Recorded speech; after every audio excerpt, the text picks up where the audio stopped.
పురాణాల్లో ఎన్నో అవతారాల్ని మనం చూశాం.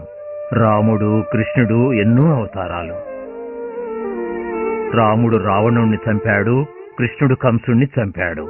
అంతెందుకు, సుబ్రహ్మణ్య స్వామి కూడా శూరభద్రుణ్ణి సంహరించాడు. దుష్ట శిక్షణ, శిష్ట రక్షణ అని అంటారు కదా. ఆ భగవంతుడు దుష్టుల్ని సంహరించి తనకిష్టులైన వారిని రక్షిస్తూనే ఉంటాడు. కాని నిజం చెప్పాలంటే ఒకే ఒక అవతారంతో ఈ భూమికి దిగివచ్చిన యేసు ప్రభువు ఎవరినీ సంహరించడానికి రాలేదు. దుష్టుల్ని కూడా తనకు ఇష్టులుగా చేసుకోవడానికే ప్రయత్నించాడు. పాపాన్ని కడిగి పాపుల్ని స్వీకరించే యేసు ప్రభువుని నేను దైవస్వరూపునిగా భావిస్తాను. ఆయనే ప్రత్యక్ష దైవం. ఆయన్ని మన రక్షకుడిగా భావిస్తేనే మనం ముక్తిని పొందగలం. ఆయనే మనకి మోక్షాన్ని ప్రసాదించగలడు.